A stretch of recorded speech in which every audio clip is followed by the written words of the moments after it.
Hello, this is Misha from Click and Speak, and in this video, I'd like to answer one of the top questions we receive from students, which is how to better understand spoken English. If you feel like native speakers talk too fast and you can't follow what they're saying, or you cannot understand movies or TV shows in English without the subtitles, then this video is for you. Now, if you're still learning English and you're having a hard time following what I'm saying, then you should activate the subtitles, which are available in both English and a bunch of other languages. So make sure to do that so you can understand everything that I'm saying. All right?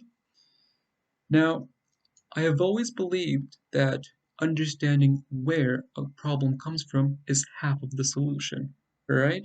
So if you know why understanding spoken English is so hard, then you can take specific steps in order to improve your listening comprehension in English, all right?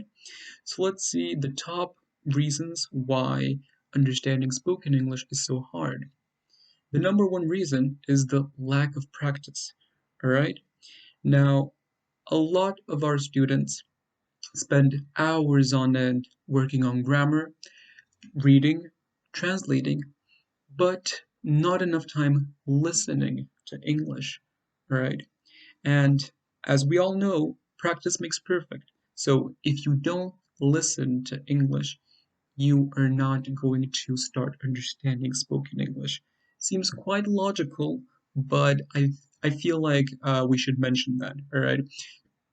So make sure to include more audio in your English studies, whether that's a podcast, an audio book, a movie, a TV show, talking to real people. That's not important. What's important is to constantly be exposed to spoken English. All right, that's number one. Now, the second problem, which stems from the first one, is the contrast between spoken and written English. And the thing is, we're used to reading English, and maybe we have an idea about how to pronounce a word, which is very different from how it's actually pronounced, right? The problem is that English is not a phonetic language, which means that the spelling of a word does not represent its pronunciation well. And that's a problem because when you learn a word without audio, without hearing it, you can be fooled by its spelling and think that it's pronounced a certain way, whereas in reality, it's totally different. To avoid this, always listen to audio recordings of each new word that you learn. Okay, that's essential. The third problem is the lack of vocabulary. Now, if you have never seen a word, if you've never heard a word and someone uses it, then chances are you will not be able to understand it.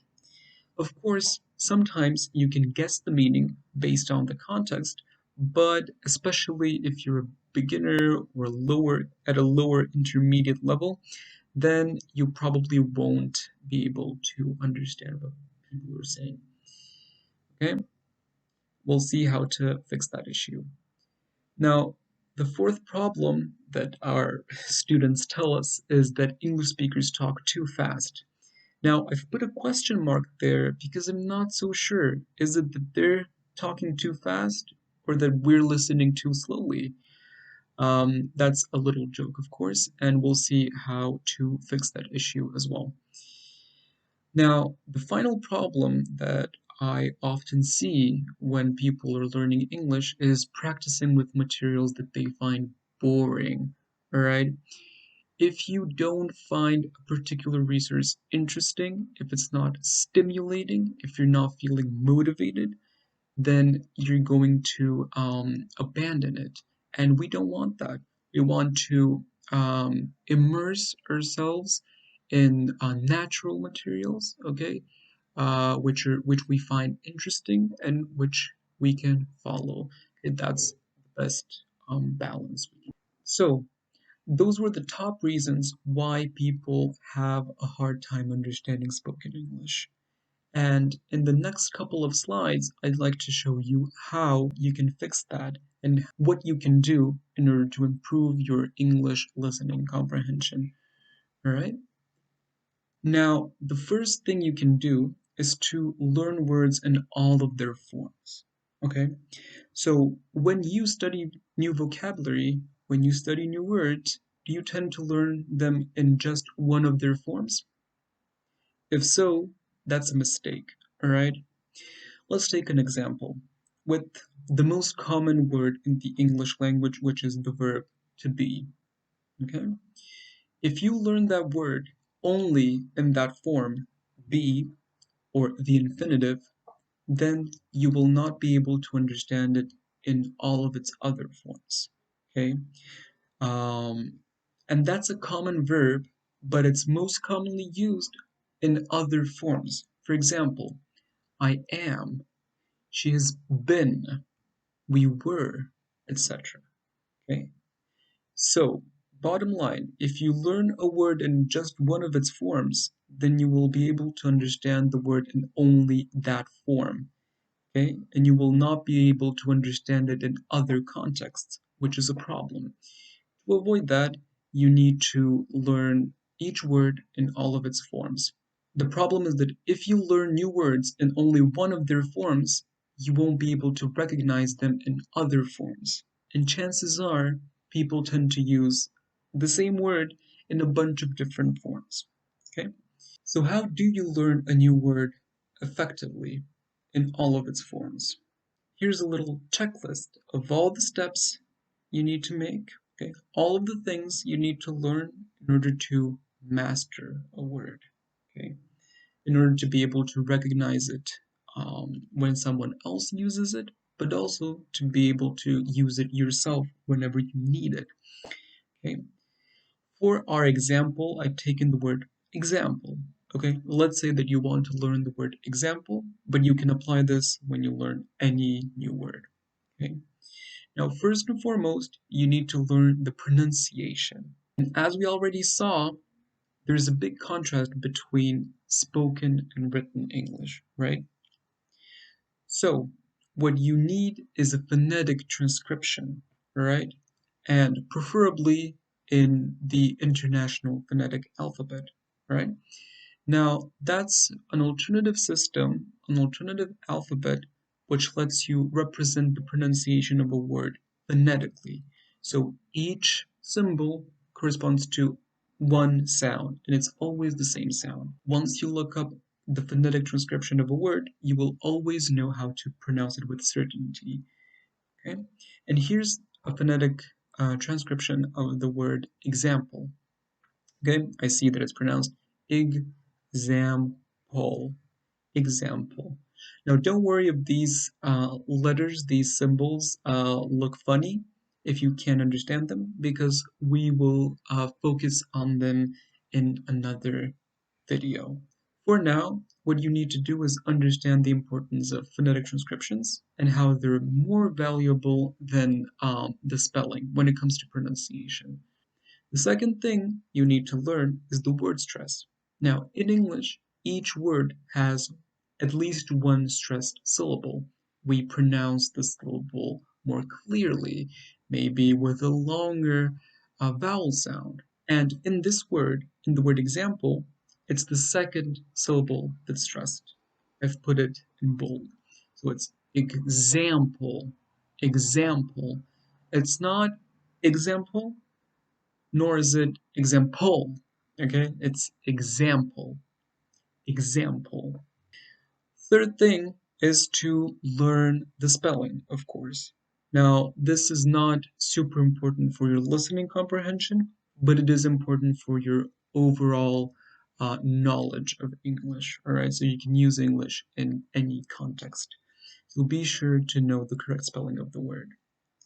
The next thing you can do is look up the grammatical category of the word. Is it a noun? Is it a verb? Is it an adjective? Is it a preposition? That's important because that will give you valuable information about what other forms the word has. In this case, the word example is a noun. So this gives me valuable information about the next step I need to make, which is learn the other forms. And nouns have usually two forms, the singular and the plural. Example in the singular and examples in the plural form.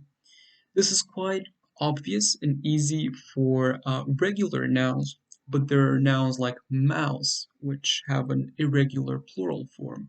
Mouse in the singular, but mice in the plural, right? And if you only learn the word mouse, chances are you will not be able to understand the word mice once someone uses it. Now, the next thing you need to learn is the language register. Okay? In what context is the word you're learning used?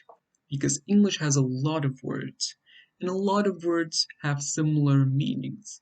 The difference is that they're used in different contexts. Okay, they have different language registers. A word can be vulgar, a word can be colloquial, and if there's nothing written in the dictionary, then chances are that the word belongs to the neutral language register, meaning that you can use it in any context and it would not be odd. And the final thing you absolutely need to do when you're learning a new word is look up an example sentence. This will help you understand how to use the word, in what context the word is used, and it will possibly also help you remember the word because our brains understand things and remember things better in context. We'll talk about that too later, but there's no use learning isolated words, okay? You always need to learn in context in order to be able to understand in context and also speak in context, right? Makes sense. So our example sentence with the word example is, can you give me an example? Now, that's a perfect sentence to illustrate what the word means and how you can use it. Be sure to follow all of these steps when you're learning a new word so you can be able to recognize it when you hear it and so you can be able to use it once you need it. Now, let's talk about some resources which will help you better learn vocabulary in English. All right. The first resource is the free online dictionary Wiktionary.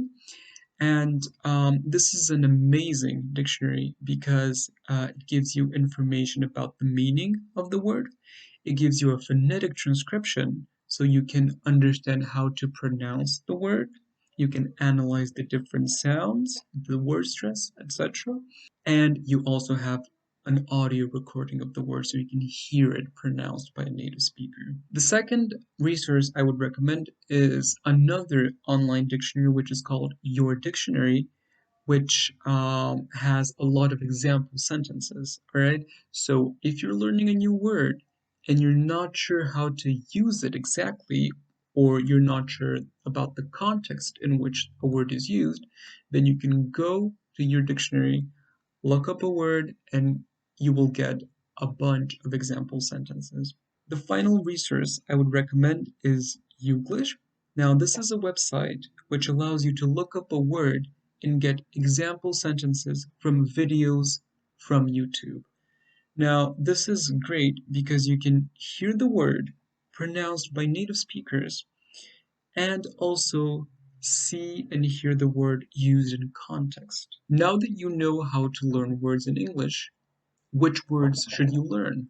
There are more than 1 million words in the English language. But don't worry, don't run away. You don't need to learn all of the words in the English language, all right? No one knows all 1 million words, not even native speakers. And this is because there's a natural process, okay, in which the important words are used all the time. And the more important a word is, the more often people use it. To give you an example of this, the 600 most commonly used words in the English language represent 85% of daily vocabulary. In other words, if you know the top 600 words in the English language, you will be able to understand about 85% of all conversations. The next step would be to learn the top 5,000 words in the English language, the 5,000 most commonly used words, which represent 96% of daily vocabulary. In other words, once you master these 5,000 most commonly used words in English, you'll be able to understand 96% of all conversations. At that point, you will be completely fluent in English, all right?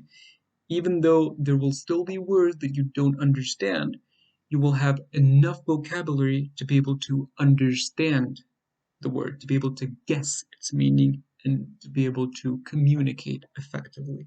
So, how do you find these most important, most commonly used words? How do you learn the most important vocabulary?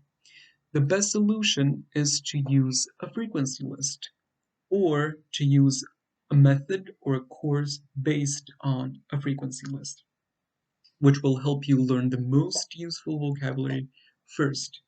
Focus your time, focus your energy on the most important words which you will immediately use. This here is a screenshot of the website frequencylist.com, which is a free resource you can use to browse the top 5,000 most commonly used words in the English language. It has a lot of useful information, such as the word itself, be, for example, what part of speech it is. Okay, so here we see it's a verb. And as we just saw, it's important to know the grammatical category of each word so you know what the other forms of the word are, right? So here you can see that the inflections or the other forms of the word be are be, am, are, been, being, is, was, were. And none of them are obvious just by looking at the word to be, right? So this is why it's super important to look up the other forms of each word. What's amazing about this website is that you can also look up the word on YouTube. Similarly to Youglish, you can see the word used in context. Now, I recommend using frequencylist.com because it's a free website. It lets you browse all 5,000 most commonly used words in the English language, and once you learn all 5,000 of them, you will be able to do anything you want in English. Okay? You will be completely fluent. The next important thing you need to do in order to improve your listening comprehension in English is to learn about phonetics. Don't run away, don't get scared. It's not as complicated as it sounds, and we won't go into too much detail. We'll just see the things that will serve you immediately. And the first thing you absolutely need to do is to learn to recognize and to be able to produce all sounds of the English language, or all the sounds of the dialect of the accent that you're learning. Okay? Now, did you know there are 39 sounds in general American English? Chances are no one's ever sat down with you to go over each sound, how to pronounce it, how to recognize it when someone pronounces it, and how to articulate it, right? So that's what we're going to do now with an amazing resource called American IPA Chart. Now here's what the website AmericanIPAchart.com looks like. And what it is an interactive infographic which lets you browse all 39 sounds of General American for free. And you can even print or download the chart for free as well. Now here you can see that first we have the 24 consonants used in Standard American. Okay? Now what the infographic lets you do is click on a sound to hear it pronounced by a native speaker. Okay, let's see. P, P, P. You have an example word and you see the word written in English. Then you see the words phonetic transcription so you can analyze each sound. So if you click on the word, you will hear the word pronounced once again by a native speaker. Pig. Pig. If you click a second time, the native speaker will pronounce the same word slowly. Pig. Pig. The idea is to go over all of the sounds, all 39 sounds in General American, and to learn to pronounce them individually and within a word. Now, each person finds different sounds difficult to pronounce, and this usually depends on your native language. If a sound in General American does not exist in your own language, then it will be harder for you to articulate that sound. For example, the TH sound, the is a sound that does not exist in a lot of languages and is generally hard for foreigners to pronounce. So let's work on it a little bit.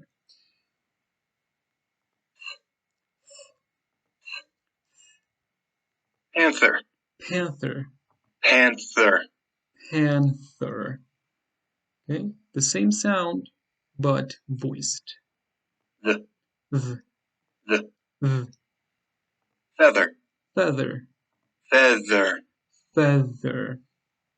Okay, so you can also go through all of the vowels in General American. So you have 10 pure vowel sounds in Standard American, like for example the I in pink, E. I, Pink. pink, Pink. pink. Or a sound that is very typical for American English, which is hard for foreigners to pronounce. Er. Er, Purple. purple, Purple. purple. Okay? And you can also go over all 5 diphthongs, or the 5 vowel clusters of Standard American.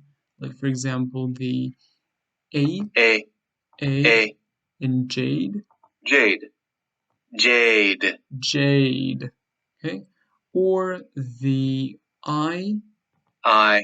in lime, Lime. lime, Lime. lime. Now, what we just saw was the American IPA chart, which is a free website that you can use in order to browse all 39 sounds of Standard American English. I would advise you to individually go over each sound and focus on the ones that you find hardest to recognize and hardest to pronounce. Now keep in mind that in another video we will go over each sound in General American and we will pronounce it together. The next tip I have for you in order to improve your listening comprehension is to learn in context, and always learn in context. There's no use learning isolated words, and if you have ever learned or studied a word individually out of context, know that that's a mistake, because you will find it hard to both understand the word when someone else is using it, and you will also have a hard time remembering the word, being able to use it once you need it, right? So that's why you always need to learn in context and you always need to expose yourself to the English language. Now, here are some resources you can use in order to expose yourself to the English language. And these are some materials that will allow you to learn English in a fun and natural way.